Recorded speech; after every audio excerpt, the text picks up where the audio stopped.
heard tonight is more politics as usual. You've heard promises, and you've heard that the things that we want and the things that we need and we deserve in Northwestern Ontario aren't possible. And I'm specifically referring to things like what my colleague Mr. Leake said about the regional energy system, that, you know, it can't be done, so, well, let's just not even bother trying.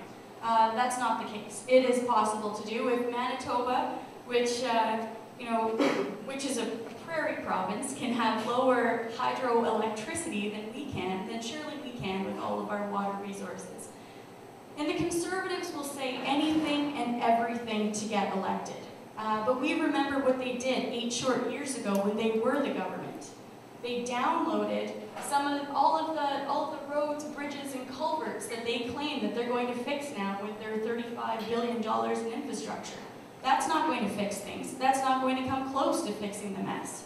Here in Kenora, I think the estimate's something like $100 million worth of infrastructure that needs to be repaired in the next couple of years. That's not in the lifetime, that's immediately. They've also cut hundreds of millions of dollars from our healthcare. They've fired thousands of nurses. They've declared war on our teachers, and they've made a mess of our education system that resulted in the closure of many community schools. I know where I live, in Oxtrift, I've seen the closure of 4 community schools. I've seen Wabigoon, Barclay, Oxtrift, and Eagle River all closed. And these kids are being bused. I don't really want to say bust, it's more like they're being shipped. They're just commodities. They're being shipped to these big super schools.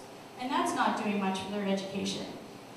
They've also started the privatization of our electricity system.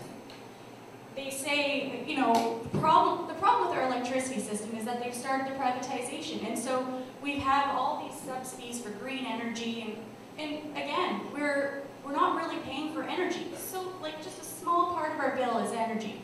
The rest of it is delivery charges from Southern Ontario and all this other business when we generate it right here at 2.3 cents. Why are we spending 10 cents on it? So again, what I wanted to highlight is what's possible. What's possible when we look to Manitoba and how they're able to have a not-for-profit, publicly owned energy system, how they're able to have home care that works, that's public, that's not undermined by all the bureaucracy, where money's not being siphoned out at many levels, where the care that people are receiving is actually superior care. And I want you to know that we can do better. But as Jack Layton said this spring, this isn't a case of bouncing back and forth between the Liberals and the Conservatives and back to the Liberals and back to the Conservatives again.